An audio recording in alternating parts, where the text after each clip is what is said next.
Voy a leer una carta que me llegó por vía mail, Rolando. Valencia, Buenos Aires, 12 de julio de 2012. Queridos amigos y queridísimo profesor Rolando Costa Picasso, una vez más, la larga distancia entre Buenos Aires y Valencia me impide hoy encontrarme entre ustedes en lo que para publicaciones de la Universidad de Valencia y para mí vuelve a ser más que una presentación, un acto de celebración. Como directora de la colección Biblioteca Javier Coy de Estudios Norteamericanos de la Universidad de Valencia, deseo decirles que es un verdadero honor haber publicado el volumen Oblicuidad de Luz, Emily Dickinson, 95 poemas. Un libro que recoge la selección, traducción y anotación de los casi 100 poemas más representativos de la autora norteamericana a cargo del profesor Rolando Costa Picasso. Nuestra colección se inició en el año 2002 y en estos momentos estamos acercándonos al título número 100. De hecho, está reconocida como el proyecto editorial más importante en España relacionado con la literatura y la cultura norteamericana. Emily Dickinson es la primera gran poeta estadounidense y aunque casi no necesita presentación, sí es necesario seguir traduciendo sus versos a nuestra lengua, por la escasez de versiones existentes incluso hoy en día. Traducir a Dickinson es aceptar un desafío que entraña graves inconvenientes cuando quien lo emprende no está a la altura de una obra de extraordinaria originalidad e infranqueable dificultad. Esta es la razón por la que contar con la traducción de uno de los traductores más clarividentes, más expertos y más brillantes en lengua castellana es un auténtico lujo para nuestra humilde colección, pero a la vez una verdadera joya que destaca entre las traducciones de la poeta publicadas en los últimos años en el mundo editorial en castellano. El perfecto hacer, la maestría del profesor Rolando Costa Picasso ennoblece nuestra biblioteca. Permítame que recalque mi satisfacción y orgullo ante el hecho de que el profesor Costa Picasso haya mostrado su confianza en nuestra publicación, no en una, sino ya en 2 ocasiones. La primera con su selección y traducción de los poemas de Jack Kerouac en 2008 y ahora con el volumen de Dickinson que se presenta aquí hoy.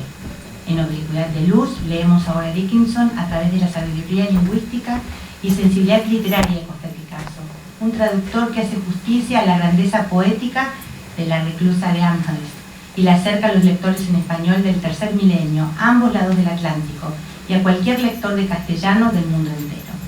Una vez más querría transmitirle, profesor Costa Picasso, la inmensa gratitud por esta traducción y por su inmensa generosidad con nuestra colección.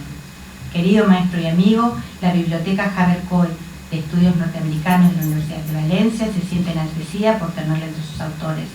Solo esperamos que esta no sea la última ocasión, pero que no, y de que muy pronto nos vuelva usted a enseñar con su impecable magisterio y a deleitar con otro título.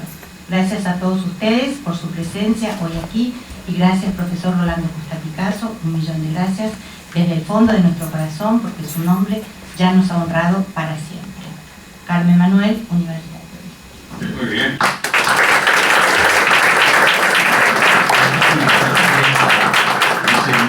No conocía que existía. Me lo ¿Y pidió cómo la que... conocía ella? Ah, yo soy muy famosa, me pidió que fuera un solo. Lo voy a contar.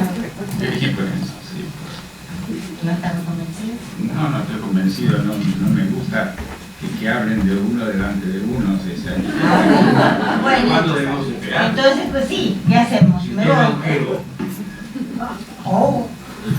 Bueno, esa fue Carmen Manuel de la Universidad de Valencia y ahora yo voy a leer mis humildes palabras al profesor Rolando Costa Picasso.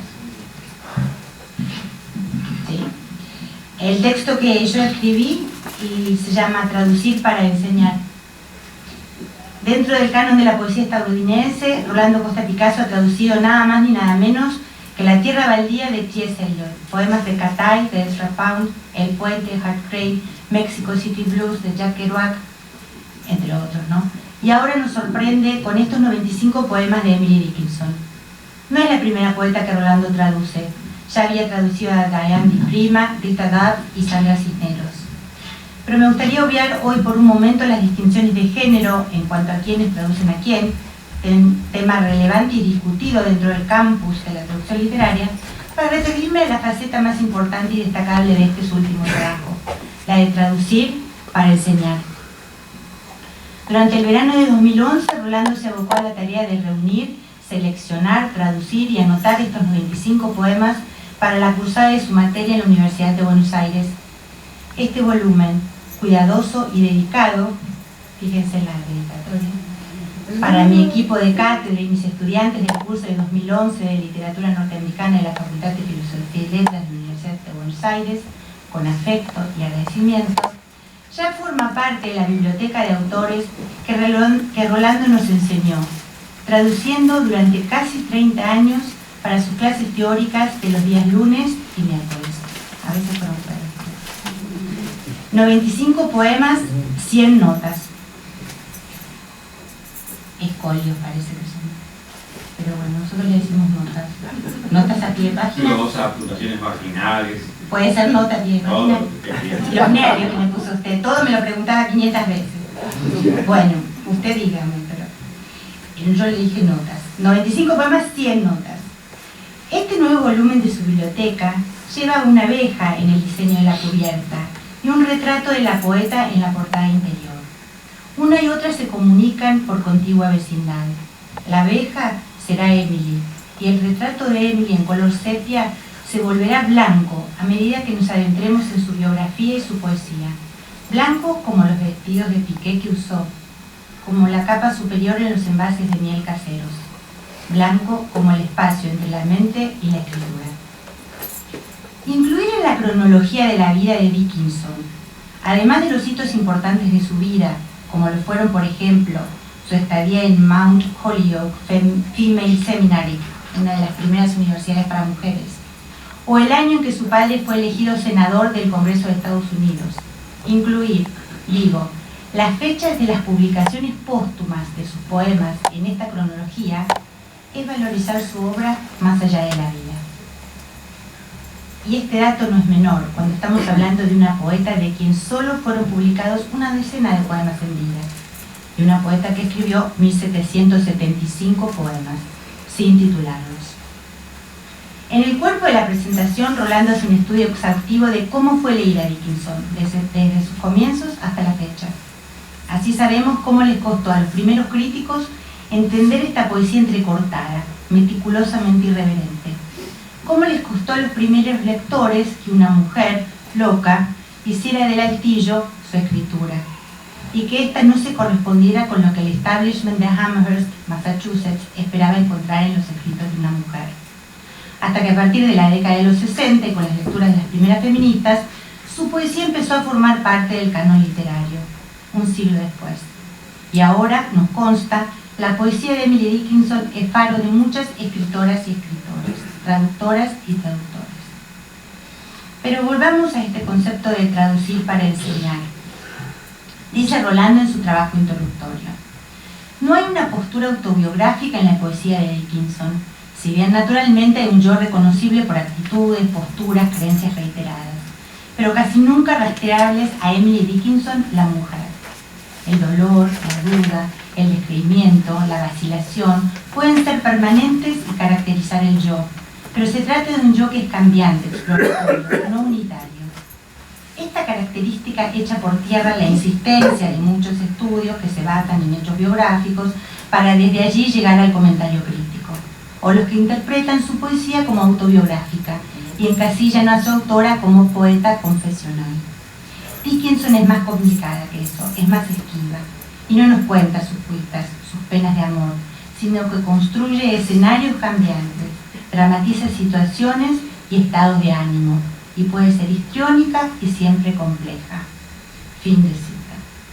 Entonces, saltando por encima de las lecturas biografistas, Rolando va a tomar las propias palabras de Dickinson en torno a su poesía, y a partir de esta, su propia poética, se va a adentrar en este universo sin bordes, sin puntos de referencia, para dejarnos caer en el mapa de la existencia mediante la lectura de los poemas aquí seleccionados, traducidos y anotados. Ahora los invito a que leamos el poema 520, escenario de la calidad lírica de Emily Dickinson y de la sensibilidad proteica de su traductor. Yo sí lo sé. Cuando ustedes lo saben,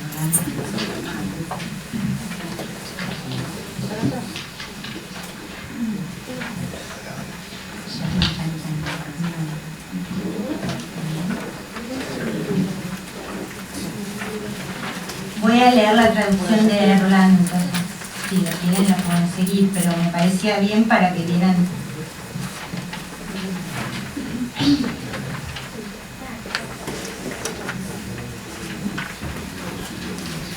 Sí, obviamente. No, ¿sabe lo que es? Lo que es esa. No, mire, le doy otra opción. A ver.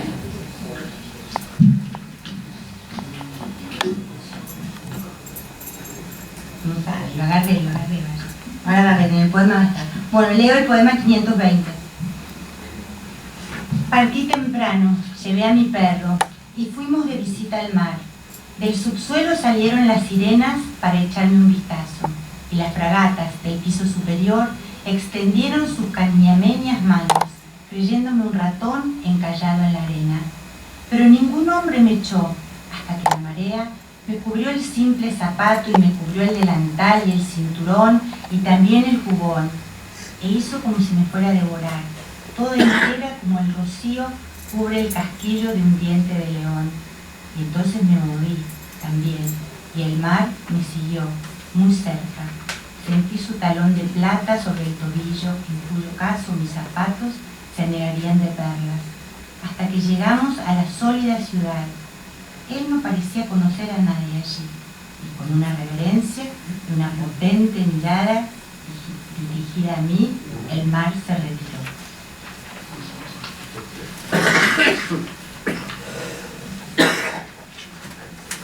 Cuando Emily mandó sus poemas al crítico literario del momento, Thomas Wordsworth Higginson, preguntándole por la calidad de su poesía, este le recomendó dejar de lado la rima y adoptar al hit del momento, los libres versos de su contemporáneo, un tal Walt Whitman. A esto ella respondió que no. Dice Rolando al respecto en una de las 100 notas a pie de página. Dickinson se inspiraba en frases musicales como himnos religiosos y baladas, que modificaba con su propio sentido de ritmo y sonido. Su forma más generalizada es el cuarteto con rima, sin ningún patrón fijo o sin rima.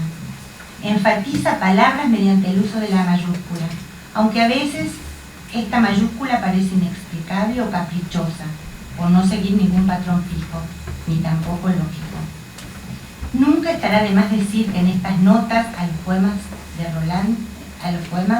Rolando da cuenta de la historia social, religiosa y literaria de la Nueva Inglaterra del siglo XIX, con la síntesis y el humor que lo caracterizan. Solitaria y última.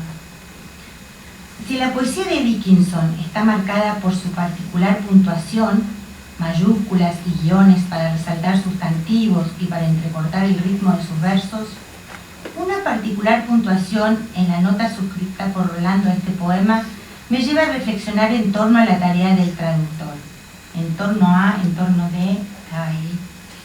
Dice así, nota 50, dice Rolando, sobre este poema.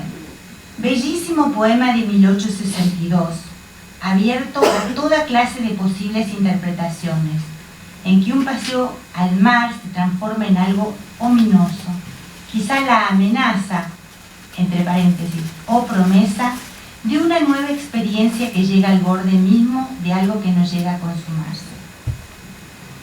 Lo que descubre este paréntesis, que encierra la palabra promesa al lado de la palabra amenaza, es la posibilidad de juntar en la contigüidad dos sustantivos abstractos a primera vista incompatibles: amenaza, promesa.